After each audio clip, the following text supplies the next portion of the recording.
नमस्कार, आप देख रहे हैं बात इंडिया की। मैं हूं प्रवीण तिवारी और आज बात होगी उस मुद्दे की जिससे पूरी दुनिया प्रभावित हो रही है। इसको आप ईरान इजराइल युद्ध कह लीजिए या ईरान अमेरिका युद्ध कह लीजिए। हालांकि अमेरिका और ईरान का युद्ध जो है वो व्यावसायिक इकोनॉमिक मोर्चे पर ज़्यादा महत्वपूर्ण माना जाता है क्योंकि पूरी दुनिया इससे प्रभावित होती है। जब भी बात होर्मुज़ की आती है तो ये बात होती है कि अब यहाँ से पूरी दुनिया को सप्लाई होने वाला माल कहाँ से जाएगा, क्या कोई वैकल्पिक व्यवस्था है। हालांकि न्यूज़ इंडिया के इसी मंच पर हम इस पर बहुत पहले बात कर चुके हैं कि धीरे धीरे होर्मुज़ की ये जो दखल है या उसका जो दबाव है वो ख़त्म हो जाएगा। आज उसको थोड़ा विस्तार से समझेंगे। हर जगह धुएं का गुबार है, ज़ोरदार बम धमाके हो रहे हैं, रोते बिलखते चेहरे देखने को मिल रहे हैं, पूरी दुनिया ने देखा है। लेकिन ईरान ने होर्मुज़ पर अपना कंट्रोल नहीं छोड़ा, बल्कि दावा करता रहा कि होर्मुज़ पर उसकी पकड़ को अमेरिका तमाम हमले करके भी ढीला नहीं कर सकता।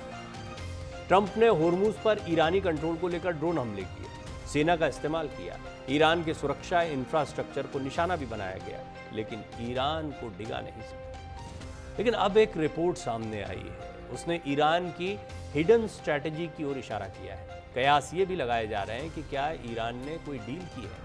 दरअसल ओमान समुद्री रूट पर ईरान अब हमले नहीं कर रहा है और ओमान के रास्ते कई जहाज गुजर रहे हैं, ईंधन ले जा रहे हैं। उन्हें अमेरिकी सुरक्षा पर भी पूरा भरोसा है और इस भरोसे की कई वजह हैं। पहले तो ये मामला समझिए कि किस तरह, जैसे मैंने कहा कि एक वैकल्पिक व्यवस्था, होर्मुज़ ही नहीं कोई दूसरा रास्ता भी हो सकता है। इसके बारे में हमने पहले बातचीत की है। ये रिपोर्ट देखिए, फिर मैं एक बेहतरीन पैनल से बातचीत करूंगा, ऐसे एक्सपर्ट्स जो इस मसले को आपको ज़रा गहराई से समझाएं।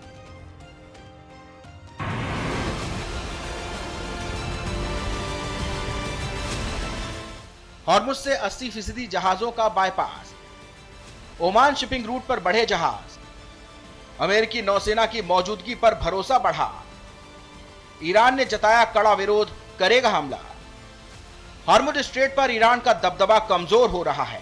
ट्रैकिंग एजेंसी कैपलर ने अपनी ताजा रिपोर्ट में दावा किया है कि पिछले 2 हफ्तों में हॉर्मुज से गुजरने वाले 80% से ज्यादा जहाजों ने ओमान की तरफ वाले शिपिंग रूट का इस्तेमाल किया है। इस रूट को संयुक्त राष्ट्र से मंजूरी मिली हुई है, लेकिन ईरान ने इसका कड़ा विरोध किया है। फाइनेंशियल टाइम्स की रिपोर्ट के मुताबिक ईरान बुल्गारिया में अमेरिकी सैन्य संपत्तियों को निशाना बनाने पर विचार कर रहा है, जिसने हाल ही में अमेरिकी विमानों के ईंधन भरने के लिए अपने बेजमेर हवाई अड्डे के उपयोग को मंजूरी दी है।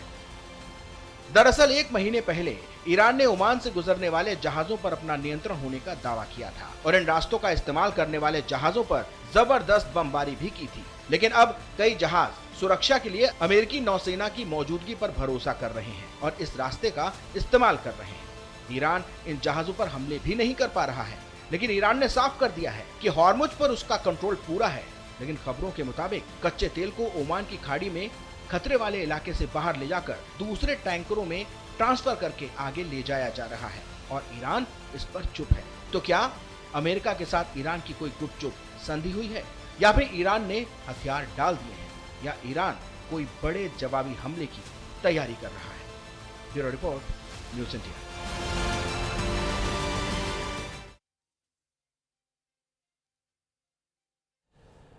तो जैसा मैंने कहा कि ये मसला ऐसा है जिसमें आप लोगों की बड़ी दिलचस्पी रहती है। मैंने देखा है कि जब भी बात इंडिया की में ऐसे मुद्दों पर बात होती है, आप लोग खूब पसंद करते हैं, आपके कई सवाल होते हैं। मैं उम्मीद करता हूं कि वो सवाल आज हमारे साथ जो एक्सपर्ट पैनल मौजूद है उसके सामने मैं रख पाऊँ। कर्नल दिनेश शर्मा मेरे साथ मौजूद हैं, आप खूब सुनते हैं उनको और बड़ी आसान भाषा में आपको चीज़ें समझाते हैं। प्रोफेसर मनोज कुमार हैं, विदेशी मामलों के शानदार जानकार हैं। सोहेल काज़मी साहब, वरिष्ठ पत्रकार जो कई मसलों पर हमारी मदद करते हैं। और शबीर मेहदी खान साहब ईरान से मेरे साथ जुड़ रहे हैं। शबीर साहब भी कई दफ़े ईरान का पक्ष रख चुके हैं। तो कर्नल शर्मा, शुरुआत, आप सबका स्वागत है। कर्नल शर्मा, शुरुआत आपसे ही। पहले तो ये क्या कोई डील है या कोई वैकल्पिक व्यवस्था बनी जाती है, कहीं पर मामला अटका रहता है तो फिर कहीं ना कहीं से उसका कोई रास्ता निकालना पड़ता है, लिहाजा ये रास्ता निकाला गया है? थोड़ा सा इसको समझाइए, ये जो ताज़ा जानकारियाँ आ रही हैं ओमान वाले रास्ते की। डॉक्टर साहब, देखिए, अगर हम ये कयास लगा रहे हैं कि ईरान जो है वो झुक गया है या किसी प्रकार की डील हो गई है तो ये गलत बात होगी। मेरा एक सैनिक होने के नाते मेरा ये मानना है कि ईरान ने अपनी टैक्टिक्स के अंदर थोड़ा सा बदलाव किया है। देखिए साहब, अगर वो मेरे साथ डॉक्टर भरत बरई भी जुड़े हुए हैं अमेरिका से, मैं उनको देख पा रहा हूँ स्क्रीन पर, मैं माफ़ी चाहूँगा। मैं आपका भी स्वागत करता हूँ doctor Bharat ji. Sir continue करें कर्नल साहब। तो ईरान ने अपनी जो है टैक्टिक्स जो है उसके अंदर थोड़ा सा बदलाव किया है। अगर वो लगातार जिस प्रकार से पहले हमले करता था, चाहे वो ओमान के टेरिटोरियल वाटर से या अल्टरनेटिव जगहों से जो जहाज निकलते थे, तो अगर वो हमले जारी रखता है तो अमेरिका को एक प्रकार से मौका मिल जाता है कि दोबारा रिटेलिएट करने का और मिलिट्री एक्शन लेने का। और अगर ईरान फिर भी ये कार्रवाई लगातार रखता है तो पूरे विश्व के लोग जो अभी तक ईरान के प्रति सहानुभूति थी, तो वो आने वाले दिनों में ईरान अलग थलग पड़ जाता था। तो अगर हम ये समझते हैं कि ये ओमान के थ्रू जो जहाज जा रहे हैं ये एक प्रकार से अल्टरनेटिव रूट निकल गया है, तो ये मानना गलत होगा। ये एक प्रकार से टेम्परेरी फेस है जिसके अंदर जो है जहाज जा रहे हैं। जैसे आप कह रहे हैं, जो आपकी रिपोर्ट में बताया गया कि 80% जहाज जो है उस इलाके से निकल रहे हैं। अरे भाई आप ये देख लीजिए ना, पहले 150 से 160 जहाज जो है वो स्टेट ऑफ हार्मुज से निकलते थे। अभी जो है आपके 8 से 10 जहाज जो है कमोडिटी के साथ निकले हैं, ओमान की तरफ से निकले हैं। तो हमने ये नहीं कह सकते हैं कि पूरा जितना युद्ध शुरू होने से पहले जितने जहाजों का आवागमन था उसका 80% अब जा रहा, तो ये मानना एक तरफ से सही नहीं होगा। दूसरा ये है कि ईरान अगर लगातार अपने आप को इन्वॉल्व करता है, जैसा कि हम अल्टरनेटिव रूट की बात कर रहे हैं, उसके अंदर इन्वॉल्व करता है, तो उसके लिए जो है रणनीतिक और मिलिटरली जो है ये ज़्यादा फेवर में नहीं रहता। लेकिन अभी इस समय जब तक कि फॉर्मल किसी प्रकार का समझौता नहीं हो जाता अमेरिका और ईरान के बीच में, तब तक ये जो है टेम्परेरी वेरी फ्रेजाइल जो एक्टिविटीज हो रही हैं, हम उसको एक ये दर्जा दे सकते हैं। दूसरा पॉइंट ये है कि ईरान जो है, ईरान अभी भी एज ए बारगेनिंग पॉइंट के तौर के ऊपर उसे वो इस्तेमाल कर सकता है जब फाइनली आने वाले दिनों में कभी समझौता होता है या किसी प्रकार का वो होता है। लेकिन सबसे बड़ी बात जो है वो नोटिस करने वाली ये है कि जिस प्रकार से डोनाल्ड ट्रंप साहब ने कहा कि अब ईरान के साथ किसी प्रकार की वार्ता नहीं होगी जब तक कि ईरान राजी नहीं हो जाता समझौता करने के लिए, तो ये एक प्रकार से अमेरिका की प्रेशर टैक्टिक्स है। वो उनके ऊपर दबाव बना रहे हैं, उसके साथ जो है वो उनका इकोनॉमिकली उनको दबा रहे हैं या कमजोर कर रहे हैं, ताकि समय आने के ऊपर वो एक पावर ऑफ पोजीशन से जो है उनके साथ बातचीत कर सके। तो लेकिन देखते हैं आने वाले दिनों के अंदर कैसा होता है, किस प्रकार से स्थिति जो है क्लियर होती है। लेकिन इस समय मैं एक सैनिक होने के नाते मैं यही कहूंगा कि ईरान ने जो अपनी स्ट्रैटेजी अपनाई है वो एक बहुत ही सोची समझी चाल है। लास्ट पॉइंट मेरा ये है कि अगर ईरान लगातार हमले करता रहता है तो ये जितने भी जीसीसी के 6 कंट्री हैं वो ज़्यादा आपस में एक दूसरे के प्रति इकट्ठे होते और एक मिली जुली ताकत जो है ईरान के लिए एक अलग से एनिमी तैयार कर देती। तो ईरान ने बहुत सोची समझी चाल के साथ किया है और अब देखते हैं कि डोनाल्ड ट्रंप साहब जो है अपना अगली चाल किस प्रकार से चलते हैं। जी डॉक्टर साहब, आपने जो बातें बताई हैं उसमें काफ़ी डिटेलिंग में आपने 2-3 इश्यूज़ को एड्रेस कर दिया है। मेरे मन में कई सवाल आ रहे हैं लेकिन मैं चाहता हूं पहले ओपनिंग कमेंट हो जाए सभी लोगों के। तो डॉक्टर भरत बरई, अभी आपने कर्नल साहब को सुना भी है, मैं थोड़ा अमेरिका का पॉइंट ऑफ व्यू भी आपसे समझना चाहूँगा क्योंकि आप उस पर काफ़ी विस्तार से, और इकोनॉमिक्स तो आपका है ही विषय। तो सर मुझे ये बताएं अभी कि क्या ये प्रेशर रिलीज़ करने की टैक्टिक्स है या ऐसा लगता है कि अंदर खाने आपसी सहमति से एक रास्ता निकाला जा रहा है, इज्जत भी बची रहे, दबाव भी बना रहे और आगे के खतरों को लेकर सचेत भी रहे। तो ईरान की रणनीति इसको बताया कर्नल साहब ने, आप इसको लेकर क्या नज़रिया रखते हैं? प्रवीण जी, जो बॉम्बिंग करना था उसके मिलिट्री इंस्टॉलेशन पर पहले दौर में हो गया। उसका मैन्युफैक्चरिंग प्लांट जो स्टील प्लांट है, मिलिट्री फैसिलिटीज़ है, वो पहले दौर में हुआ। अभी आप दूसरे दौर में देखें, जो महीने पहले बॉम्बिंग हुआ था वो कहाँ हुआ था? सदर्न कोस्ट ऑफ ईरान, और उसके जो रेडार इंस्टॉलेशन थे, उसकी जो लॉन्चिंग फैसिलिटी थी, क्योंकि ईरान जो हमला कर रहा था बोट पर, जहाज़ों पर, वो वहाँ से कर रहा था और ट्रैकिंग करता था अपने रेडार स्टेशन से। अब ईरान के पास मिसाइल्स और ड्रोन्स है, उसके पास नेवी तो नहीं है, थोड़े कुछ स्पीड बोट थे वो भी उन्होंने डुबा दिए। ईरान के पास एयरफोर्स नहीं है, तो रेडार से ट्रैकिंग करता था और ये हमला करता था। तो ये दूसरे चरण में जो बॉम्बिंग हुआ सब उसके रेडार स्टेशन को ख़त्म कर दिया। तो अभी ईरान जो जहाज जाते हैं ओमान के पानी से, उसको ट्रैकिंग कैसे करेगा? रेडार तो नहीं है उसके पास। हाँ, वो सैटेलाइट से देख सकता है। लेकिन अभी क्या हुआ है, यहाँ खबर ये है कि सऊदी अरेबिया और अबू धाबी ने टैंकर चार्टर कर लिए हैं, सुपर टैंकर। वहाँ से जिसको ऑयल एक्सपोर्ट करना है वहाँ से ऑयल भरते हैं। हॉर्मुज से खाड़ी के जाने के लिए रात को 4 से 6 घंटा चाहिए, तो वहाँ से ऑयल लोड करते हैं, हॉर्मुज से ले जाते हैं रात को। सैटेलाइट से नहीं देख सकते हैं, रेडार ऑपरेशनल नहीं है, और यूएस नेवी के जो जहाज हैं उसको एस्कॉर्ट भी करते हैं। तो वहाँ से जाते हैं गल्फ ऑफ ओमान में, और कोरिया, जापान, सिंगापुर दूसरे टैंकर होते हैं उसमें वो लोड ट्रांसफ़र करते हैं। तो अभी सऊदी अरेबिया और अबू धाबी हेरा फेरी करते हैं ऑयल की। दूसरा, वो फुजायरा में जो पोर्ट है अबू धाबी का, वहाँ से सीधा सीधा ओमान की गल्फ से ऑयल चला जाता है। तीसरा, सऊदी अरेबिया अपनी पाइपलाइन से रास तनूरा से यनूब ले जाता है रेड सी में। पहले वहाँ से अरबी समुद्र में जाता था, लेकिन जब से हुथी ने हमला शुरू किया है वो जाता है सुएज़ कैनाल से। अब सुएज़ कैनाल 2 मिलियन टैंकर का लोडेड ऑयल नहीं जा सकता है, तो इजिप्ट ने टैंकर्स और पाइपलाइन बनाई है। सुएज़ कैनाल को एंटर करने के पहले वो 1 मिलियन बैरल और टैंकर में अनलोड करता था है। पाइपलाइन से सुएज़ कैनाल के दूसरे एंड पर दूसरे टैंकर होए वहाँ ऑयल जाता है, फिर से 1 मिलियन बैरल का ऑयल वाला टैंकर जा सकता है सुएज़ से, दूसरे जगह जाता है, तो फिर वो $1 मिलियन उसमें लोड करता है, तो इधर यूरोप जाता है या Cape of Good Hope Africa से घुमाकर। हाँ, ज़्यादा पैसा लगता है, थोड़ा टाइम लगता है। तो जो ऑयल पहले आप देखे 18 मिलियन बैरल था, उसका सबसे कस्टमर बड़ा कौन था? चाइना। 38%, 38% ऑयल गल्फ की खाड़ी का जाता था चाइना को। अब चाइना रशिया से ले रहा है। दूसरा जाता था Pakistan, Bharat, Bangladesh, Myanmar, Vietnam, Korea, Japan, Taiwan. तो ये लोगों को ऑयल ऐसे घुमा घुमा कर मिल रहा है। इसीलिए आप देखें तो ऑयल का प्राइस अभी $90 के आसपास रहा है। अब ये ईरान ने क्या किया है मालूम नहीं है, लेकिन आप देखो तो यूएस नेवी ने ब्लॉक तो कर दिया है ईरान के सब पोर्ट को।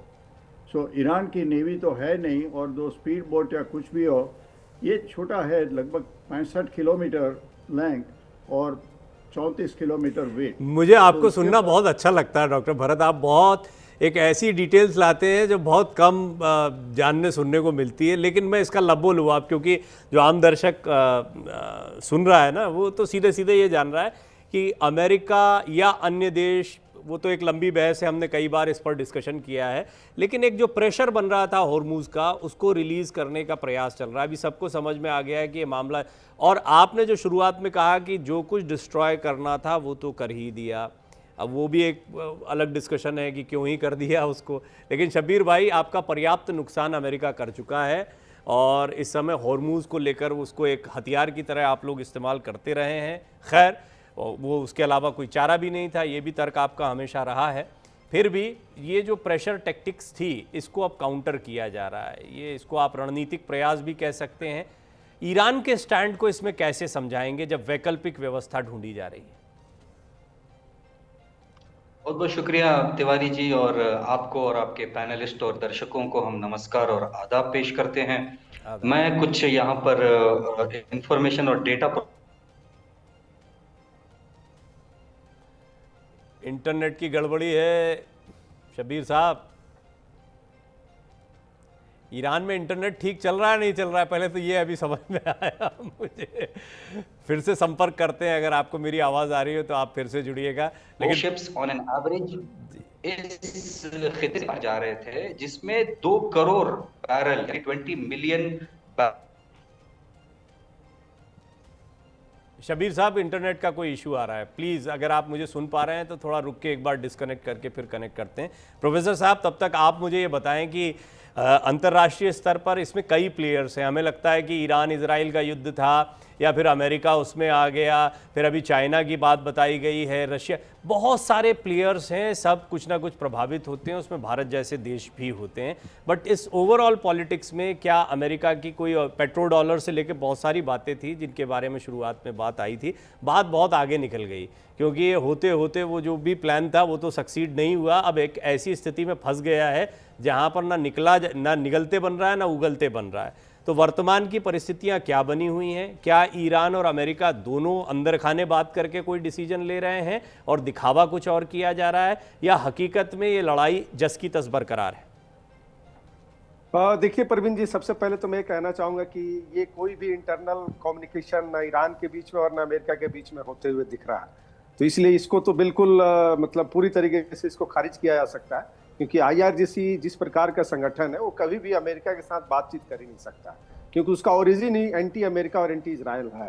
तो इस थॉट प्रोसेस को हमें समझना होगा, और ये भी देखना होगा कि इजराइल की आखिर दुश्मनी हमास से भी है, लेबनान से भी है, फिलिस्तीन से भी है, सऊदी से भी है, टर्की से भी है, सीरिया से भी है, कतर से भी है। तो आप समझ सकते हैं कि इसका जो मेन कारण क्या है। ये तो ठीक है, दिखने के लिए दिख रहा है कि अमेरिका और इजराइल ने का कुछ ऑब्जेक्टिव था, अमेरिका अपने बिजनेस इंटरेस्ट को लेके एनर्जी सेक्टर को कंट्रोल करने के लिए आया। लेकिन अगर इन सब चीज को अगर हम हिस्टोरिकली अगर स्टडीज करें तो देखिए बेसिकली सिविलाइजेशनल क्लैश है, इसे समझना होगा। और शायद इसीलिए आप समझ सकते हैं कि इस ऑपरेशन एपिक फ्यूरी में जिस तरीके से शुरुआत तो हुआ, लेकिन अमेरिका ने अपने पर्सनल इंटरेस्ट या जो भी कारण रहे होंगे, जिस तरीके से इजराइल को एक कॉर्नर करते चला गया धीरे धीरे, और उस पूरे चाहे 14 सूत्र वाले फॉर्मूला हो या 10 सूत्र वाले हो और 4 सूत्र वाले हो, वो इजराइल उसमें से कहीं से उसके इंटरेस्ट को फुल फुर्ती होते हुए नहीं दिखी। और शायद आप देख सकते हैं कि अभी रिसेंट एक घटना घटी है सीरिया पे, जिस तरीके से अभी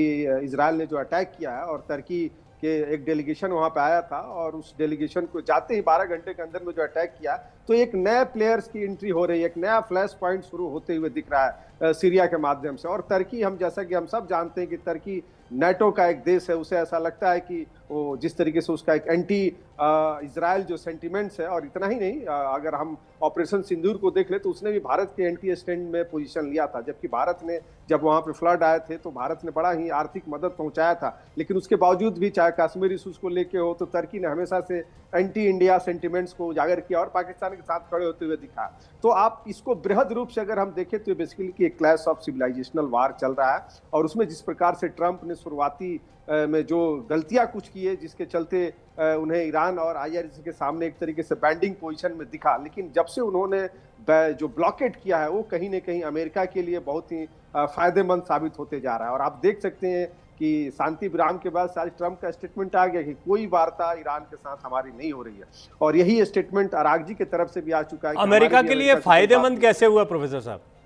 मैं बता रहा हूं, देखिए फायदेमंद इसलिए हो गया क्योंकि अमेरिका चाहता है कि यहाँ पे इस बेल्ट में क्राइसिस बना रहे, और जिस तरीके से अभी ओमान वाली रूट की हम लोग जो बात कर रहे हैं, और जैसा कि अभी हमारे पूर्व के वक्ता ने जिस तरीके से बरई सर ने जैसे रखा विषय कि उस स्टेट ऑफ हॉर्मुज पे जो पूरा 100% जो ईरान का कंट्रोल था, उसको कहीं ना कहीं एक तरीके से बैरिकेड करके ओमान के रूट से सप्लाई बढ़ रहा है। और इसका कारण सिर्फ इसलिए हम बोल सकते हैं क्योंकि आज के डेट में जो वर्ल्ड में जो क्रूड ऑयल का जो प्राइस है वो लगभग 75 से 80 रुपए डॉलर है, जबकि अगर पूरी तरीके से चेक हो जाता तो शायद वो 150 से ऊपर चला जाता। और यही शायद आप समझ सकते हैं कि अली खोमनेई का यही स्टेटमेंट था कि हम इस तरीके से करके पूरे वर्ल्ड में ऑयल क्राइसिस को चेक कर सकते हैं और अमेरिका को घुटने पर ला सकते हैं। तो शायद उसमें कहीं ना कहीं IRGC अब असफल होते हुए दिख रहा है, और शायद इसीलिए अब IRGC उस मोड में आ चुका है कि हम किस तरीके से अमेरिका के जो एलाई जो भी देश हैं उनको, तो डेफिनेटली प्रोफेसर साहब आपकी जो बातें हैं उस पर शबीर भाई जुड़ गए। मैं उम्मीद करता हूं आप पूरी बात सुन पाए, कुछ वो फैक्ट भी रख रहे थे अपने,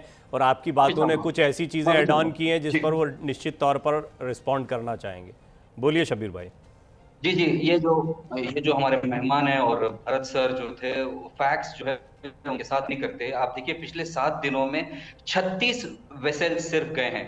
जंग से पहले 140 के करीब जाया करते थे स्टेट ऑफ हॉर्मोज से, तो उसमें से 80% ओमान के रूट से बात हो रही है। यानी क्या 36 यानी 30 आप रख ले, 30 या 32 जो है ओमान के रूट से जा रहे हैं, फिर भी 100 से ज्यादा कम हर दिन जहां पर जाया करते थे। तो ये एक चीज को दर्शाता है। और दूसरा जहां तक कि ऑयल फ्लो का है, पर्शियन गल्फ में 2 करोड़ बैरल एक दिन में जंग से पहले जाया करते थे, आजकल जो है 2 मिलियन की बात हो रही है सिर्फ। ये मैं जो बता रहा हूं आपको रिटर्स से है, केपलर से है और यूके एमटीओ की रिपोर्ट के हिसाब से है। और खुद जहां तक कि बाबल मंदब की बात है, सऊदी पर ब्लॉकेट लगाने की वजह से, जहां पर सऊदी के 3.2 मिलियन बैरल्स एक दिन में वहां से निकला करते थे, आज वो 3 लाख बैरल्स पर आकर रुक गए हैं, यानी 90% की ये अभी जो तीनों बातें आई आपकी तो शबीर भाई तीनों बातें जो आई ना, इससे ऐसा आभास आया कि नहीं देखो हम पर्याप्त रूप से परेशान कर रहे हैं पूरी दुनिया को। ऐसा मत बोलो कि हम परेशान नहीं कर पा रहे। ऐसी बात नहीं है, मैं अभी आपको बताता हूं। वो ये है कि देखिए यहाँ पर सबसे पहले तो ये है कि बताया ये जा रहा है कि ईरान जो मैसेज देना चाह रहा है वो ये है कि यूएस का यहाँ पर कोई इंटरफियरेंस नहीं है। यूएस यहां से जाए, जहां तक कि स्टेट ऑफ हॉर्मोज की बात है, ओमान और ईरान नेगोशिएट कर रहे हैं और वो उसको रेगुलेट करेंगे। यहां पर यूएस अपनी टांग अड़ाकर क्राइसिस को और ज्यादा एस्केलेट कर रहा है। तो ये सिंपल सी बात है। अब यहां पर आप देखिए ये जो मिस इन्फॉर्मेशन फैलाई जा रही है उसका शिकार कौन बन रहा है? 16 इंडिया के सेलर्स ने एसओएस की वीडियो बनाई है जहां पर वो कह रहे हैं कि हमारी कंपनीज की तरफ से हमें फोर्स किया जा रहा है कि रास अल खैमा पोर्ट से हम स्टेट ऑफ हॉर्मोज को क्रॉस करें। ये बता रहे हैं कि यहाँ पर हमारी जान को खतरा है। जो कैप्टन है उस कश्ती के, अनिल नाम है उनका, जाहिरन अनिल कुमार है नाम उनका, वो कह रहे हैं कि हमें फोर्स किया जा रही है। क्यों? ये वही ट्रंप की मिस इन्फॉर्मेशन के जरिए से। कल अगर कोई कुछ पेश आता है तो यहाँ पर जिम्मेदार कौन है? यही सीएनएन की रिपोर्ट है जो बता रही है कि स्टेट ऑफ हॉर्मोज खुला हुआ है, और यही ट्रंप का बयान है जो कह रहे हैं कि स्टेट ऑफ हॉर्मोज अमेरिका के कंट्रोल में है।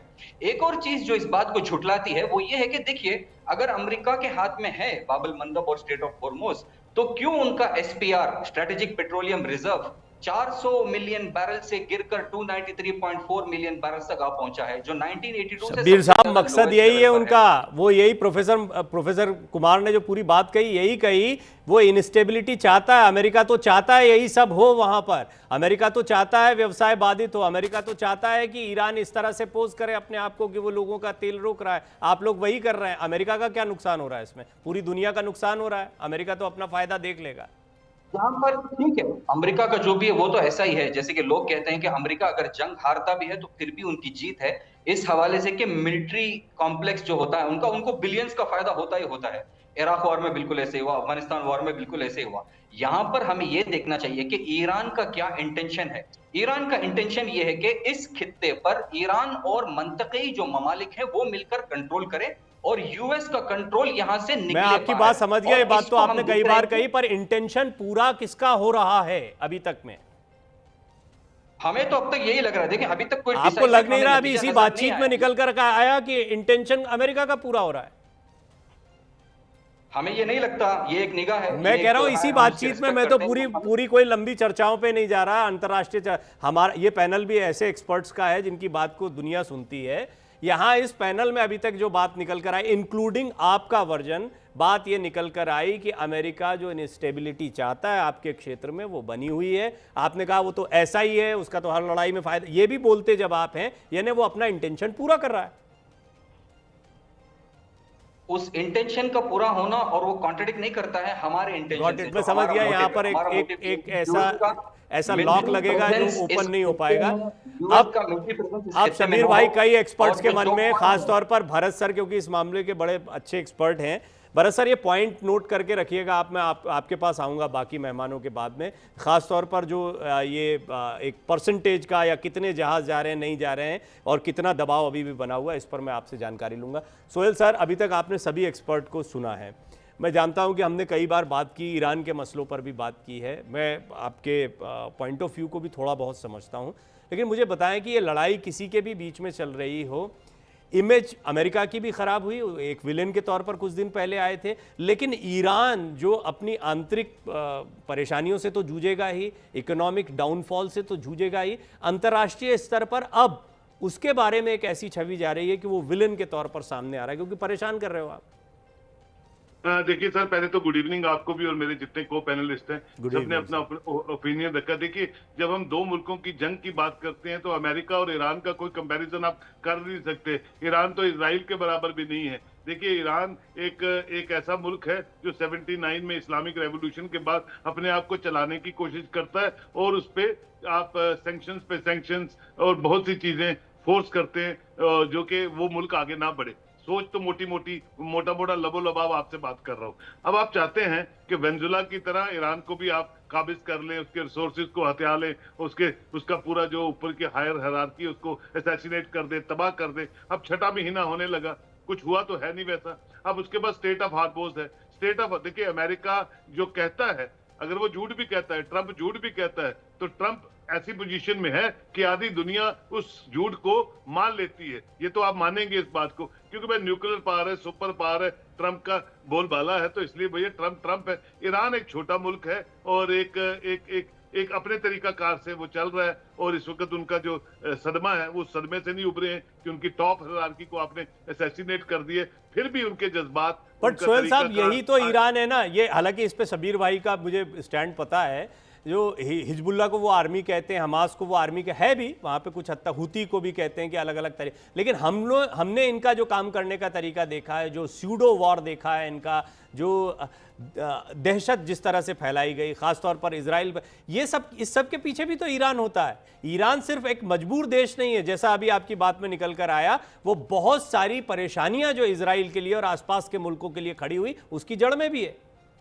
बिल्कुल, आप ठीक कहते हैं, मैं एग्री करता हूं। आप मुझे बताइए, आप जिसकी मुल्क की रिसोर्सेज, जिसके मुल्क को आप काबिज करना चाहते हैं, आप कर लीजिए, तो वो मुल्क अपनी जान नहीं बचाएगा, वो मुल्क रिटेलिएट नहीं करेगा। आज यूएस का एम्बेसडर जो इंडिया में है, वो हमारे जम्मू कश्मीर में गवर्नर और चीफ मिनिस्टर से मिल रहा है कि भैया, लगता है पहली बार अमेरिकन एम्बेसडर ने, जो इंडिया में है, प्रवीण सर आपने सुना होगा, वो बात कर रहा है कि भैया पीओके आपका हिस्सा है। ये कभी आपने सुना था? और वहां जो पाकिस्तान में बैठा हुआ एम्बेसडर है अमेरिका का, वो पीओके जो इनफैक्ट ये मेरा फेवरेट सब्जेक्ट है। आज इस पर बड़ा डिस्कशन हो रहा था कि इस पर बात की जाए या इस पर बात की जाए। मैंने कहा होर्मुज पर बात करो। आप दोनों को जोड़िए, दोनों को थोड़ा सा जोड़िए। पूरा वर्ल्ड जो है एक नए ऑर्डर की तरफ चल रहा है, एक नया समीकरण जो है पूरी दुनिया में बन रहा है। और पाकिस्तान का एम्बेसडर, जहां मीडिया बैन है, जहां सब कुछ बैन किया हुआ है, हम रोज डिस्कशन करते हैं, और वहां जो एम्बेसडर है वो पीओके में 20-30 बार जा रहा है और उनको कन्विंस कर रहा है कि हाँ भाई, यहाँ ह्यूमन राइट वायलेशन है।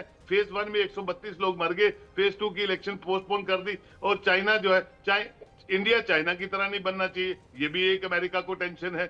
ठीक है सर। और अमेरिका जो है वो इंटरवीन करता है इंडो पाक रिलेशन को मेंटेन करने के लिए, वहां आसिम मुनीर को पैसा देता है, वहां वो ग्राउंड इन्वेजन के लिए पाकिस्तान की, ये तो हम जानते हैं ना सोहेल सर, ये तो हम जानते ही हैं। देखिए, अमेरिका का तो दौरा स्टैंडर्ड हम सबको पता है, पूरी दुनिया को पता है। बिल्कुल। अब आप देखिए ना, वर्ल्ड ऑर्डर चेंज हो रहा है। उस वर्ल्ड ऑर्डर, देखिए अमेरिका, जो मैं तो आपकी बात से सहमत हूं कि आप कहते हैं भाई ईरान अपने वजूद के लिए अभी तक खड़ा है। नामुमकिन सी बात है 6 महीने खड़ा रहना अमेरिका के सामने, एक छोटा मुल्क। इजराइल भी तो यही कहता है, वो भी अपने वजूद के लिए लड़ रहा है। बिल्कुल ठीक कहता है। तो इजराइल के साथ तो अमेरिका है, खुले तौर पे है, वो तो डायरेक्टर है और वो एक एक्टर है इजराइल जो कर रहा है। लेकिन आपने देखिए, उस पूरी दुनिया के समीकरण को बदलने ईरान ने एक रोल प्ले किया है। अगर आप कहते हैं कि बीच का रास्ता, वो बातचीत हो रही है। हाँ, ये आपने जो पॉइंट कहा है ना, ये मेरे लिए इंपॉर्टेंट पॉइंट है।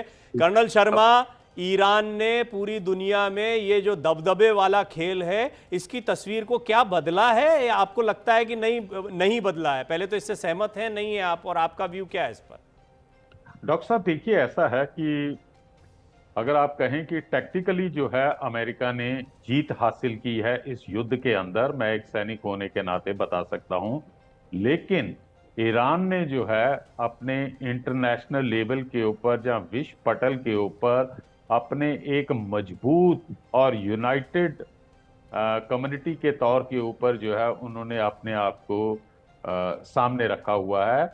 मेरा ख्याल है कि पूरे वर्ल्ड के अंदर एक ईरान एक ऐसा कंट्री है जिसने कि इस पृथ्वी के ऊपर जो सबसे पावरफुल कंट्री है उसके साथ जो है टक्कर ली है और बराबर का जो है क्या कहते हैं रिप्लाई दिया है। किसी भी हालत के अंदर उन्होंने अभी तक सरेंडर या ये कहिए कि उन्होंने अपने आप को कमजोर हासिल किया है, ऐसा नहीं है। अपनी उनकी इमेज जो है उनकी बढ़ाई है। लेकिन अब हम इस डिस्कशन कर रहे हैं, हम अभी इस पोजीशन में नहीं है कि हम कौन नायक है, कौन खलनायक है, कौन गलत है, कौन सही है। लेकिन मेरे चंद एक जो हैं कंसर्न हैं, जो मेरे पॉइंट ऑफ व्यू हैं। देखिए, लड़ाई आप दोनों के बीच में हो रही है, आपको कोई हक नहीं बनता है कि आप एक इंटरनेशनल शिपिंग लेन को जो है आप उसे रोकते हैं, और जिससे कि पूरा का पूरा वर्ल्ड प्रभावित होता है। ये चीज नहीं होनी चाहिए। अगर ये आपके कंट्री की एक्सक्लूसिव प्रॉपर्टी है तो आप उसके ऊपर जो है अपना हक जता सकते हैं। लेकिन जो अब 28 फरवरी से पहले तक जो फ्रीडम ऑफ नेविगेशन था या फ्रीडम ऑफ मूवमेंट था, अगर आप उसको डिसरप्ट करते हैं तो जो आपके मित्र देश हैं उनके ऊपर भी ऊर्जा का संकट पैदा होता और उनके लिए भी है। दूसरा मेरा एक सवाल है, ये जो हमारे ईरान से हमारे मित्र बैठे हुए हैं, सैनिक होने के नाते मैं ये पूछना चाहता हूं कि देखिए साहब, जब पहली बार आपका नेगोशिएशन, जब बातचीत अमेरिका के साथ चलने लगी थी, पाकिस्तान के अंदर जो बात हुई थी, उस समय आपके देश के 40 के आसपास जो लीडरशिप है उनको जो है मार दिया गया था। उस समय जो है आप अपने देश की स्थिति को सुधारने की बनस्पत, देश के अंदर एक शांति या आर्थिक समृद्धि लाने की बनस्पत, आपकी पहली शर्त ये थी कि बातचीत के अंदर लेबनान के अंदर भी हमले रुकने चाहिए। तो मेरा ये मानना है कि आप अपने देश की बजाय जो है, जो आपकी प्रॉक्सीज हैं, आप उनके बारे में ज़्यादा चिंतित थे, और आपका जो एफर्ट्स पूरा था कि लेबनान के अंदर हमले रुकने चाहिए। ये कहीं भी आप जस्टिफाई नहीं होता, और आप अपने आप को एक्सपोज कर रहे हैं कि आप जो है प्रॉक्सीज के अंदर, जहां आप टेररिज्म को एक प्रकार से बढ़ावा दे रहे हैं। ओवरऑल अगर मैं अपना स्टेटमेंट को कंक्लूड करूंगा कि ईरान ने अपनी शक्ति का प्रदर्शन किया है, और वो अभी तक भी जो है अमेरिका को पूरी तरह से उन्होंने टक्कर दी है। मुझे लगता है कि जहां तक मेरा सामान्य ज्ञान जाता है कि अमेरिका को इस प्रकार से किसी भी, चाहे वो इराक है, अफगानिस्तान है, या लीबिया है, या बाकी जगह के ऊपर जहां जहां इनकी सेनाएं जो हैं इंटरवेंशन किया है अकेले या नाटो के साथ, इस प्रकार के जो है बैकफुट के ऊपर अभी तक नहीं आई है। और दूसरा जो सबसे इम्पोर्टेंट है कि इस समय जो डोनाल्ड ट्रंप साहब हैं वो बहुत ही अनप्रेडिक्टेबल प्रकार के जो हैं व्यक्ति हैं, कि उनका जो है बड़बोलापन, वो कभी कोई स्टेटमेंट देते हैं, कभी कोई स्टेटमेंट देते हैं। उनके मित्र जो हैं, जो उनके नाटो कंट्री, यूरोप कंट्री, उनके मित्रों ने जो है उसका साथ छोड़ दिया। और उसके बाद जैसे हमारे साथी बता रहे थे सोहेल जी, कि उनका एम्बेसडर हमारे यहाँ कुछ और बोलता है, पाकिस्तान के अंदर कुछ और बोलता है, अपने आप को ये चैंपियन समझते हैं अमेरिकन। अगेन मैं मुझे लगता है कि ये जब चर्चा सुन रहे होंगे तो हम जिस विषय पर है ना, जैसे ही अमेरिका की बात करते हैं उससे हालांकि अमेरिका बहुत इंपॉर्टेंट प्लेयर है, लेकिन वो ये चाहता ही है कि ये सारी बातचीत डीरेल होकर कहीं ना कहीं ऐसी कंफ्यूजिंग उस पर चली जाए जहां पर किसी के स्टेटमेंट या किसी की बातों में हम उलझ कर रह जाएं।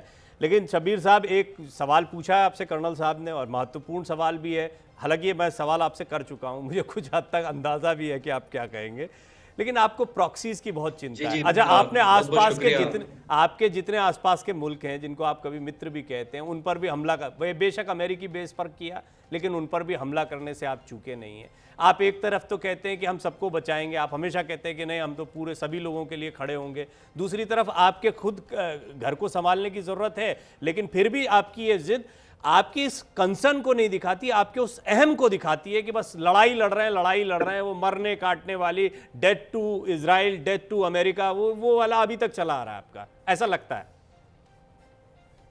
जी, ये देखिए, पहले तो ये कि ये इशू बहुत ही ज़्यादा विस्तार के साथ बात करने का बात है। खुलासा ये है कि मैं अगर ब्रीफ में बयान करना चाहूँ, जो बहुत सारी परेशानियाँ कॉलोनियलिज्म ने और इसराइल के एस्टैब्लिशमेंट ने और यूएस के हेजेमनी ने क्रिएट किए हैं, उसको सॉल्व करने की कोशिश कर रहा है ईरान 1979 की क्रांति के बाद।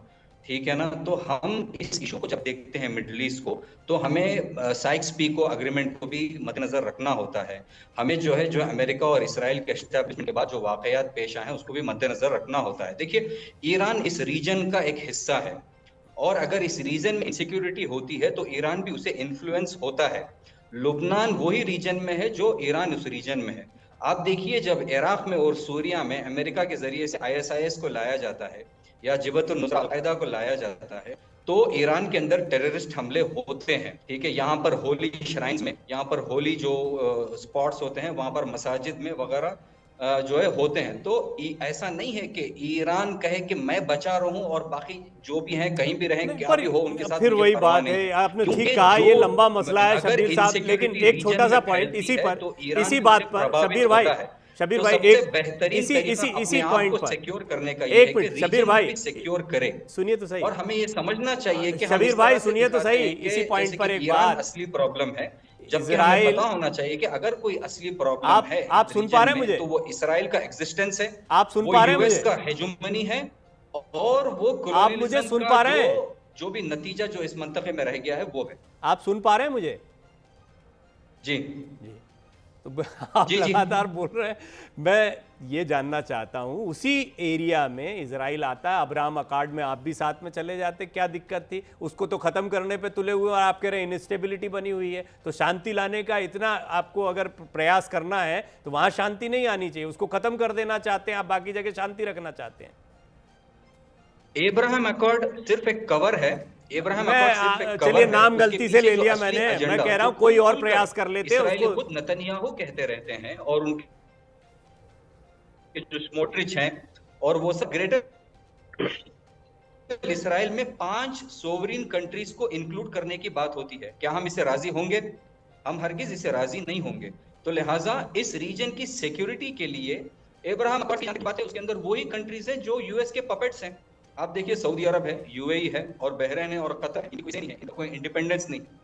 तो लिहाजा एब्राहम अकॉर्ड सिर्फ एक अभी आप मैं तो सिर्फ इस बात पे आना चाहता था कि दर्शक समझे कि इस रीजन में ऑलरेडी बहुत सारे, आपके कहने के अनुसार इस रीजन में जिसकी आप चिंता करते, जिसमें सिर्फ लेबनान की चिंता, उस रीजन में ज्यादातर पपेट ही है अमेरिका के, फिर क्यों चिंता कर रहे हैं आप? तो अमेरिका तो रूल कर लेगा, अमेरिका तो वैसे ही परेशान करना चाहेगा तो कर ही लेगा आपको। खैर ये लंबा हो जाएगा, आपने ठीक कहा था, बड़ा लंबा जाएगा।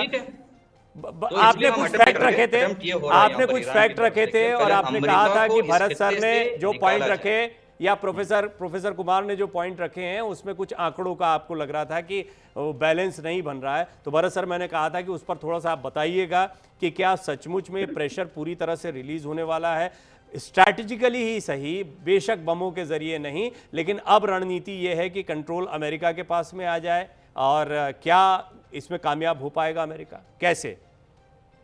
मैं आपको बताऊं, केपीआर जो लंदन की एजेंसी है, सैटेलाइट से ट्रैक करती है, उन्होंने बताया कि पहले कभी 100 से 110 जहाज हर रोज़ स्ट्रेट ऑफ हॉर्मुज़ से निकलते थे। अच्छा, 2 हफ्ते पहले वो नंबर था 85, और लास्ट वीक वो नंबर था 115। तो ठीक बात है कि बहुत कम है ट्रैफिक पहले, लेकिन ज़ीरो नहीं है। जो ईरान बोल रहा है कि नहीं, कोई भी जहाज नहीं पसार हो रहा है। अब देखो रिपोर्ट क्या है, यूनाइटेड अरब एमिरेट और सऊदी अरेबिया, उन लोगों ने 2 मिलियन कैपेसिटी वाले ऑयल टैंकर, सऊदी अरेबिया ने अभी ओमान के बाहर 16 टैंकर है, और 3 और उन्होंने चार्टर किए हैं। तो वो टैंकर का काम सिर्फ ऑयल की हेरा फेरी करनी है।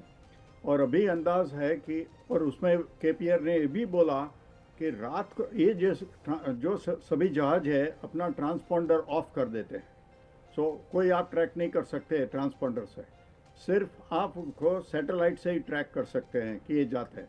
लेकिन ये हेरा फेरी रात को हो रही है कि सैटेलाइट से भी उसको ट्रैक करना मुश्किल है। लेकिन उन्होंने कंफर्म किया कि last week 115 oil tanker strait of Hormuz से ओमान के रास्ते से पसार हुए, और सऊदी अरेबिया और यूनाइटेड अरब कर रहे हैं। दूसरा जो पाइपलाइन है सऊदी अरेबिया की, उन्होंने बोला कि आप बाब अल मंडेब ब्लॉक किया है, वो बात सही है, लेकिन वो तो दक्षिण में है। उत्तर में क्या है? सुएज कैनाल है। सुएज कैनाल तो इजिप्ट के पास है, तो वहाँ से तो सभी टैंकर जा रहे हैं अभी से, यूरोप को जाते हैं और एशिया को जाते हैं दक्षिण अफ्रीका से घुमाकर। और जो पोर्ट ऑफ फुजायरा है वो तो सीधा ओमान में खुलता है, तो वहाँ से यूनाइटेड अरब एमिरेट शिप करता है। सो उनका मानना है कि 20 के बजाय 15 मिलियन बैरल ऑयल अभी भी चल रहा है। इसको बोलते हैं शैडो टैंकर्स। सो शैडो टैंकर से वो रात को ले जा रहे हैं ट्रांसपोंडर ऑफ करके, और जो पाइपलाइन है रास तनूरा से यनो की और पोर्ट ऑफ फुजायरा की, और जो यूएस सेक्रेटरी ट्रेजरी सेक्रेटरी ने बोला कि 2 साल में स्ट्रेट ऑफ हॉर्मुज की वैल्यू ख़त्म हो जाएगी, क्योंकि वो लोग अल्टरनेट रेल और अल्टरनेट पाइपलाइन, देखो इराक टर्की से ले जा रहा है, कुवैत भी अपनी पाइपलाइन ले जा रहा है। दूसरा, सीरिया को पैसे चाहिए। अब सीरिया वो बोल रहा है कि नहीं पाइपलाइन हमारी जगह से ले जाओ, क्योंकि उसको भी रॉयल्टी मिलेगी। तो ये जो स्ट्रेट ऑफ हॉर्मुज के अल्टरनेट है वो चालू हो रहे हैं। ये जो है अभी रात को ले जा रहे हैं, हम बोलते हैं ऑयल स्मगल करते हैं, जो भी बोलो, वो तो चल रहा है। लेकिन जब वो पाइपलाइन एक्टिव हो जाएगी तब ईरान बैठेगा स्ट्रेट ऑफ हॉर्मुज पर क्या इससे हम इतना तो मान लें कि हॉर्मुज को सरेंडर कर दिया, कि हॉर्मुज पर तो कब्जा हो गया ईरान का? देखो दूसरा मैं आपको बताऊं, ये बहुत गलत इंप्रेशन है कि अमेरिका ईरान के खिलाफ है। नहीं है, कोई अमेरिका की प्रजा नहीं चाहती। आप देखो 1979 के पहले अमेरिका और ईरान के बीच बहुत अच्छे संबंध थे, इजराइल और ईरान के बीच बहुत अच्छे संबंध थे। ईरान में जो इरिगेशन स्कीम है तो इजरायलियों ने वहाँ डाली है, लेकिन जब से आयतोला आए तब death to America, death to Israel, ये सब कंपटीशन है वहाँ के इस्लामिक वर्ल्ड की आगेवानी कौन करेगा। दूसरा, अमेरिका क्यों है वहाँ? सेकंड वर्ल्ड वॉर के पहले वहाँ ब्रिटेन था। ये जो छोटे छोटे देश हैं अपनी सिक्योरिटी के लिए बड़े देशों के साथ जो सैनिक शक्ति वाले हैं करार करते हैं, ट्रीटी करते हैं। अब ब्रिटेन छोटा देश हो गया, अमेरिका सुपर पावर हो गया, तो ये सब खाड़ी के देश है, उन्होंने अमेरिका के साथ ट्रीटी की है, इसीलिए तो अमेरिका के वहाँ बेस है। अगर ईरान और ये सब लोगों के बीच मिलजुल हो गया, मैं साहब को बताऊंगे ईरान को क्यों झगड़ा करना है सबके साथ। वो इजराइल से बात करता है, death to America, death to Israel, वहाँ से लेबनान में करता है, हूथी वहाँ कर रहे हैं, ये सब शिया हैं, उनको सुन्नी के साथ वो लड़ाते हैं। वो गल्फ़ की खाड़ी के साथ लड़ते हैं, उनके साथ बैठकर आप दोस्ती करो, उनको हमला मत करो, तो अमेरिका भी आपका दोस्त होगा, वेस्टर्न कंट्री भी आपका दोस्त होगा। अब देखो भारत का, अब देखो भारत के साथ सब मुस्लिम देशों के साथ भारत का अच्छा संबंध है। टर्की वाला भी उसको बड़ा पुरस्कार देते हैं या उसको बहुमान करते हैं, इजिप्ट भी करता है, मलेशिया भी करता है। वो अमेरिका के साथ भी भारत अच्छा संबंध रखता है, रशिया के साथ भी अच्छा संबंध रखता है, तो ईरान क्यों नहीं कर सकता? आप अपने लोगों की बर्बादी करते हो सबके साथ झगड़ा करने के लिए, उसके बजाय आपकी जो ऑयल रेवेन्यू है। गॉट इट, ये आपने, ये आपका एक पॉइंट रहता है शिया और सुन्नी वाला, लेकिन वो उसके लिए तो अभी समय बहुत लग जाएगा। लेकिन काज़मी साहब ने, भरत साहब एक चीज जो भूल रहे हैं 1952 में खुमैनी नहीं थे, वहां पर आकर मोहम्मद मुसद्दिक की गवर्नमेंट का कूदेता क्यों किया अमेरिका ने CIA ऑपरेशन के तहत? वहां पर कोई डेट टू अमेरिका नहीं था। ईरान इराक की वॉर में क्यों सद्दाम को केमिकल वेपन सप्लाई किया अमेरिका ने? वहां पर अमेरिकन एम्बेसी ईरान में तब तक थी, तब तक भी अमेरिका के साथ संबंध थे डिप्लोमेटिक। भरत साहब भूल रहे हैं कि 1982 में कोई हिजबुल्लाह नहीं थी जब इसराइल ने क्यों हमला किया लुबनान पर, और क्यों लुबनान को ऑक्युपाई किया ग्रेटर इसराइल के उसमें। तो हिस्ट्री को जाने बगैर ऐसे ही मिसलीडिंग इंफॉर्मेशन देना, ठीक है, ये प्रोफेशनलिज्म कमेंट नहीं सर, है। भरत सर क्विक कमेंट आपका, सवाल सीधा आपसे। भाई देखो, पहले जो हुआ डिफरेंट गवर्नमेंट थी, अमेरिका एक लोकतांत्रिक देश है, उस बार जो प्रेसिडेंट था वो हुआ। आप आज की बात करो, आप तो क्यों आज भी तो अपने डोनाल्ड पड़ोसी के ट्रंप साथ हैं जिनकी वजह से इससे पहले नहीं हो रहा था। वो तो जो, जैसे आपने वहां के नेतृत्व की बात की, अमेरिकी नेतृत्व पर भी उतने ही गंभीर सवाल खड़े हो रहे हैं। लेकिन एक आपने जो महत्वपूर्ण बात कही है सोहेल काज़मी साहब से, मैं उस पर थोड़ा रिस्पॉन्स चाहूंगा। काज़मी साहब, इस बात से तो इनकार नहीं किया जा सकता कि अभी थोड़ा सा ईरान के अस्तित्व को बचाना है। अब बेचारा क्या करेगा, बेचारा ऐसा नहीं करेगा तो क्या करेगा, घेर लिया है, ख़त्म कर दिया है, ये सब अभी कहा जा रहा है। ईरान इतना कमज़ोर और इतना बेबस कभी नहीं रहा किसी की बातों में। अगर ऐसा हो रहा है तो उसके पीछे कहीं ना कहीं ईरान की कुछ गलतियां भी हैं। और पहले फिलिस्तीन की बात तक सीमित था, हमास को एनकरेज किया जा रहा था। अगर चलो फिलिस्तीन वाला मामला हटता तो फिर यहाँ पर इजराइल ने ही कई इलाकों को कब्जा लिया है। इजराइल इतना बड़ा थोड़ी था, देखो आप पूरे जगह पर ये छा गए हैं, इससे पहले तो बहुत कम था। फिर ये मुद्दा आता, तो धीरे धीरे मुद्दा बना ही रहता है और इसको सुलगाए रखा जाता है। हमास का हमला एक एग्जाम्पल था जहां से ये ट्रिगर हुआ है।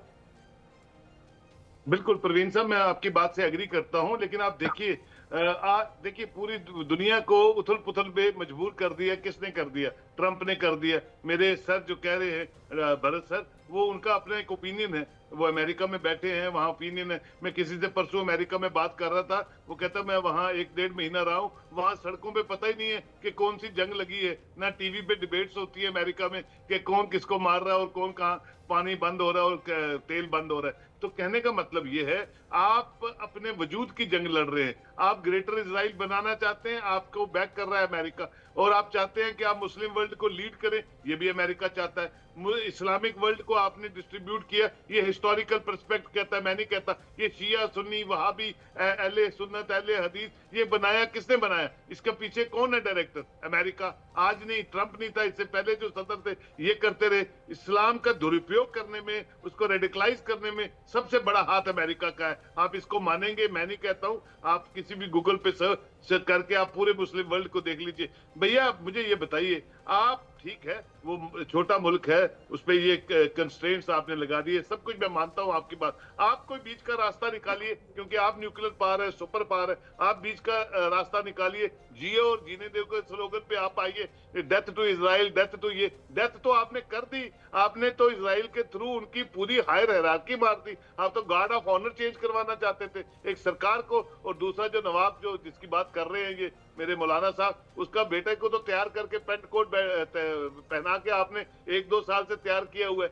इस तरह से जमहूरी मुल्क जो है बिहेव करेंगे तो फिर यूनाइटेड नेशंस कहाँ है, नाटो कहाँ है, बाकी चीजें कहाँ है? इन चीजों में कहीं ना कहीं तो लगाम लगनी चाहिए ना। कल वो बोलेंगे जी भारत को भी हम गार्ड ऑफ, यहाँ भी बोला मोदी जी के लिए बोला I can eat his career, ऐसा वर्ड्स यूज करने। आज वो बोलते हैं हमारा इलेक्शन कमिश्नर बहुत अच्छा है, आज वो बोलते हैं आप बात कीजिए, पीपल टू पीपल कांटेक्ट कीजिए पाकिस्तान के साथ। भैया आप डिक्टेटरशिप पे क्यों दुनिया को रूल करना चाहते हैं? आपसे पहले भी तो सदर रहे हैं जो दुनिया को लीड करते रहे हैं और अपनी डिग्निटी को भी कायम रख के वो देखिए सोहेल काज़मी साहब, अमेरिका क्या करता है, अमेरिका कैसे करता है, उसकी इकोनॉमी कैसे चली, और शुरुआत से ही उस पर तो हम अभी चर्चा में तो कितना ही कुछ कह लें उससे कोई फ़र्क नहीं पड़ता है, वो तो जैसे चल रहे हैं वैसे ही चलेंगे। हाँ, आपकी एक बात से मैं पूर्णतः इत्तेफाक रखता हूँ कि पूरी दुनिया में जहाँ कहीं कुछ होता है उसके पीछे खेल रचने वाली बड़ी ताकतें होती हैं। अब आप पाकिस्तान का उदाहरण दे रहे हैं बार बार, देखिए ना, दो धुर विरोधी इकोनॉमिकली चीन और अमेरिका दोनों जो है वो कहीं ना कहीं अपने हितों के लिए, स्वार्थों के लिए उसको इधर उधर से सपोर्ट करते दिखाई देते हैं, जबकि दोनों की आपस में नहीं बन रही है। लेकिन एक जगह पर कि एक को ईरान के लिए इस्तेमाल करना है, काउंटर करना है, चीन का दबदबा नहीं बढ़ने देना, तो दूसरे को अपना ग्वादर से लेके सारे के सारे प्रोजेक्ट चलाने, सब अपने हितों के लिए कर रहे हैं। तो यहाँ पर बात यही हो रही है प्रोफेसर कुमार, आप ये बताएं थोड़ा सा मुझे कि अमेरिका अपने हित, उसकी इकोनॉमी ऐसी है, वो मांगा मांगा कहते रहे लेकिन वहां मजदूर नहीं ढूंढ पाएंगे, मजदूर तो यहीं से आएंगे, तेल भी ऐसे ही लिया जाएगा, डॉलर की कीमत को भी ऐसे ही मजबूत रखा जाएगा, रेसिप्रोकल टैरिफ का कोशिश करी, नहीं चल पाया। पहले तो उन्होंने बिना हथियारों के ही किया था ना, नहीं कर पाए, तो अब वो इसके जरिए आए। कुल मिलाकर ट्रंप वही कर रहे हैं जो अमेरिका करता आया है। बिल्कुल बिल्कुल, आपने एक तरीके से अमेरिका का पूरा एक समराइज बड़े ही कम शब्दों में व्यक्त कर दिया, क्योंकि देखिए अमेरिका आज 32 ट्रिलियन की इकोनॉमी है, और अगर हम देख लें पूरे वर्ल्ड को तो जो 4 सेक्टर पूरे वर्ल्ड की इकोनॉमी को कंट्रोल करते हैं, उस चारों सेक्टर पे अमेरिका का कहीं ना कहीं किसी न किसी रूप से डायरेक्टली और इनडायरेक्टली उसका हेजेमनी बना हुआ है, और उसे कोई इग्नोर भी नहीं कर सकता, वो चाहे डिफेंस का हो, एनर्जी का हो, फार्मास्यूटिकल का हो या आईटी सेक्टर का हो।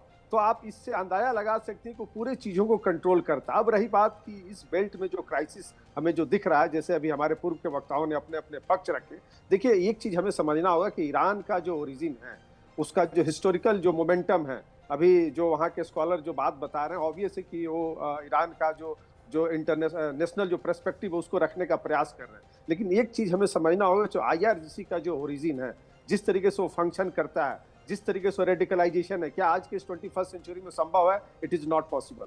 और आप समझ सकते हैं कि अमेरिका की जो गलती हुई वहां पे ऑब्वियस था कि जिस तरीके से शुरुआती फरवरी के पहले जो फुटेज आ रहे थे, जो वहां पे दिख रहा था, वहां पे एक तरीके से सोसाइटी में एक अनरेस्ट हम सबको देखने को मिला, फुटेज भी आए। लेकिन जैसे ही अली खamenei का जो एलिमिनेशन हुआ और उसके बाद से जिस तरीके से ईरान की जो जनता सपोर्ट की, क्योंकि वहां IRGC को कोई सपोर्ट नहीं करना चाहता, आप समझ सकते हैं कि वहां का जो उनका जो रेडिकलाइजेशन है, जिस तरीके से वो लोग ट्रस्ट करता है, जिस तरीके से एट्रोसिटी करता है, वो कहीं ना कहीं वहां की जनता में है। लेकिन जिस प्रकार से एक सुप्रीमो लीडर जो कि एक स्पिरिचुअल लीडर भी थे और उनकी एक पूरे मुस्लिम वर्ल्ड में जो उनका एक पर्सपेक्टिव था, वो कहीं ना कहीं पूरे इस्लाम को मानने वाले लोग उस चीज को एक्सेप्ट करते थे। लेकिन जैसे ही ईरान ने स्टेट ऑफ हॉर्मुज पे बैन किया, उसके बाद से जो उसको अंतर्राष्ट्रीय जो सपोर्ट या जो एक सिंपैथी क्रिएट हो रहा था, वो कहीं ना कहीं धीरे धीरे कम होते जा रहा है। और वहीं से क्योंकि ईरान ने हमेशा से स्टेट ऑफ हॉर्मुज को और आज भी वो एक लिवरेज पॉइंट बना के रखना चाहता है। वो चाहता है कि हम एक तरह बातचीत भी करें, दूसरा वो चाहता है कि हम वहां से टैक्स भी वसूली करें, तीसरा वो अमेरिका को वहां से हटाना भी चाहता है। और यही एजेंडा अमेरिका का भी है, वो भी यही चाहता है कि हम यहाँ पे इसकी हेजेमनी को चलने नहीं देंगे। स्टेट ऑफ हॉर्मुज जैसा कि हम सब लोग पहले भी डिस्कस कर चुके हैं कि लगभग 20 से 25% जो क्रूड ऑयल है और लगभग क्या बढ़िया आपने वो जो बात चल रही थी वो भी स्थिर रही और आपने ईरान को भी इसमें जोड़ा। अब शॉर्ट कमेंट पर जाऊंगा। शब्बीर भाई, पहले ठीक है पूरी दुनिया में अमेरिका अपना दबदबा बनाने के लिए ये सब एग्री हुए, मैंने भी ये बात कही, प्रोफेसर साहब ने भी कहा कि ठीक ही कह रहा हूँ। आप ये बताएं, ईरान भी तो अपने इलाके में यही काम कर रहा है, थोड़ा सा मार्केट छोटा पकड़ रखा है, लेकिन धंधा तो वो भी यही कर रहा है जो अमेरिका कर रहा है। बस ये है कि उसने अपने आसपास के छोटे छोटे मुल्कों को डरा रखा है, परेशान कर रखा है। इसीलिए तो अमेरिका की गोदी में जाके बैठ गए कि भैया इससे अच्छा तो तुम ही हो। व्यवसाय की बात करते हो तो चाहे जब बम मारने की या फिर हिजबुल्ला को भेज देने की बात करता है। देखिए, ये एक पर्सपेक्टिव है देखने का, ठीक है ना। लेकिन यहाँ पर आप अगर आयतुल्ला खामेनी या उनसे पहले जो आयतुल्ला खुमैनी थे, उनके 100 से ज्यादा किताबें हैं, उनके सारे स्पीचेस के आर्काइव्स इंटरनेट पे मौजूद हैं। कहीं पर भी अगर आपको एक जुमला मिल जाए कि हमारा प्लान ये है, हमारा एजेंडा ये है कि हम इस मंतके पर दादागिरी करें, तो मुझे बता दीजिएगा, मैं हमारे इस प्रोफेशन को ही छोड़ दूंगा, ठीक है। यहाँ पर ये नहीं है, ये एक इस्लामिक, ये बड़ा इंपॉर्टेंट है, ये मैंने पढ़ा नहीं है क्योंकि, पर death to Israel, death to America, इससे उनकी सहमति थी कि नहीं कभी? बिल्कुल, लेकिन डेथ टू इसराइल और डेथ टू अमेरिका यानी क्या? डेथ टू अमेरिका और डेथ टू इसराइल यानी अमेरिकन पीपल नहीं है या यहूदी नहीं है, बल्कि उसका मतलब ये है कि वो जो हेजेमनी है, वो जो एरोगेंट पावर्स हैं, जो चाहते हैं अपनी दादागिरी को पूरी दुनिया पर बरकरार रखें, उसको डेथ। और इसराइल की जहां तक की बात है, वो जो इस मंतके पे अपनी दादागिरी, इस पर मैं आपको बताइए, मैं नहीं कह रहा हूं, देखिए इस पे क्या होता है, क्योंकि सुनने वाले बड़े सुधी श्रोता होते हैं, ये जो बातें वो कहते हैं कि ये जैसे जिहाद को समझाने के दो तरीके होते हैं ना। जिहाद का मतलब ये नहीं है अंदर की चीजों को खत्म करना है, अपने से लड़ना है, और जिहाद सिखाया क्या जाता है वो कुछ और होता है। यानी अभी आप परिभाषिक तौर पर ये कह दें कि डेथ टू अमेरिका का मतलब है अमेरिकी दबदबे को खत्म करना है, क्या डेथ टू इजराइल का मतलब ये नहीं था कि यहां से यहूदियों को खत्म करना है? नहीं था। यहूदियों तो फिर ये हमास ने जो किया इसका कभी विरोध क्यों नहीं किया आपने? हमास ने जब बच्चों को मार दिया तो आपने आज भी आप विरोध नहीं करेंगे, मैं दावे से कह सकता हूं। वो पॉलिटिकल ज़ायनिस्ट रिजीम जिसने फलस्तीन को ऑक्युपाई करके रखा, इसको आप राजनीति कहते हैं। छोटे छोटे बच्चों को मार दिया, पार्टी करने वाले लोगों को मार दिया, आप कह रहे हैं कि ये पॉलिटिकल है। यही तो गड़बड़ है शब्बीर भाई। मैं आपकी बातों का एहतराम करता हूं, मैं मानता हूं, लेकिन ये बात मैं देखता हूं कि समर्थक जो होते हैं वो दो तरीके से बोलते हैं कि अच्छी अच्छी बात की उनकी किताबें पढ़िए, देखिए कभी किसी के बारे में, लेकिन यहीं पर हमास के एक्ट की बात आती है तो आपका विचार बदल जाता है। क्विक कमेंट कर्नल शर्मा, तक खत्म करने की तरफ जा रहे हैं शो को। कर्नल शर्मा का एक क्विक कमेंट ले लेता हूं क्योंकि ये चर्चा देखिए इंटरेस्टिंग है, आप सबने बहुत अच्छा बोला जी। देखिए, जो जैसा मैंने पहले सेगमेंट के अंदर कहा, देखिए आप ये नहीं कह सकते हैं कि अमेरिका दूध का धुला हुआ और साथ के साथ ईरान जो है वो भी पूरा दूध की धुला हुआ। देखिए, ईरान ने भी गलतियां की हैं जो कि मानने के लिए, जो हमारे यहाँ पे साथी ईरान से बैठे हुए हैं वो मानने के लिए तैयार नहीं। वो बातों को जो है इस प्रकार से घुमा फिरा के बता रहे हैं कि death to America, death to Israel जो है, हम उनकी सोच को डेथ कहते हैं, फिजिकली हम उनको नुकसान नहीं कहते हैं। अरे तो भाई, ये 7 अक्टूबर 2023 को जो तांडव किया हुआ था, किस ढंग से, मतलब इस पर मेरी शब्बीर साहब से खूब बहस हो चुकी है, वो लंबी बहस हो जाएगी। लेकिन भरत सर से एक पॉइंट मेरे मन में रह रहा है सर, मैं धन्यवाद करूं उससे पहले एक छोटा सा पॉइंट आपकी इजाजत से भरत सर से रह रहा है। भरत सर, अमेरिका के बारे में और उसकी इकोनॉमिक्स को वो बढ़ाए रखने के लिए जिस तरह दूसरों को दबाता है ना, इससे भी इनकार नहीं किया जा सकता, जिस तरह के खेल रचता है। नहीं, मैं आपकी बात से सहमत नहीं होता। मैं ऐसा नहीं बोलता कि सब अमेरिका के 330 मिलियन पीपल दूध के दुलाए हुए, लेकिन अमेरिका इतना ओपन देश है। देखो, सब मुस्लिम को जो निकलना है मुस्लिम कंट्री से तो कहाँ जाते हैं? वो बांग्लादेश नहीं जाते, मलेशिया नहीं जाते हैं, वो आते हैं अमेरिका, वो जाते हैं यूरोप। भारत के लोग भी कहाँ आते हैं? तो आप देखो दूसरे देश के लोग, मैं भारत का हूँ, मैं भी टॉप पोजीशन पर हूँ। अब बड़ी बड़ी कंपनियों के जो टॉप पोजीशन है, सत्या नडेला है या सुंदर पिचाई है, तो ऐसा नहीं है कि अमेरिका में एक आदमी का कंट्रोल है। सभी लोग सभी देशों से आते हैं और यहाँ से अपना आगे आगे आते हैं, तो वो बात बिल्कुल सही नहीं है। America is an open country that gives opportunity to people of all races, all religions. हाँ, उसकी मेजॉरिटी 70% वाइट है, लेकिन America is the most open country, though it has its own problems, but as compared to all other countries, America is the most open country, willing to give opportunity and willing to make friendship. और sir एक question sir, आज शबीर भाई आज के लिए रहने दीजिए, क्योंकि मेरे पास सवाल बहुत सारे आ गए। बहुत इंटरेस्टिंग चर्चा रही, आप लोगों ने इतना अच्छा बोला है कि मन कर रहा था कि मैं इनमें से कुछ और मुद्दे हैं जिनको डिटेल में समझूं, तो आगे हम जरूर बात करेंगे। लेकिन आज के लिए शबीर भाई आपका शुक्रिया, कर्नल शर्मा आपका धन्यवाद, डॉक्टर भरत आपका धन्यवाद, प्रोफेसर कुमार आपका धन्यवाद, सोहेल भाई आपका बहुत बहुत धन्यवाद। फिर बातचीत होती है। बात इंडिया की में इतना ही। बने रहिए न्यूज़ इंडिया के साथ। खबरें जारी हैं ब्रेक के बाद।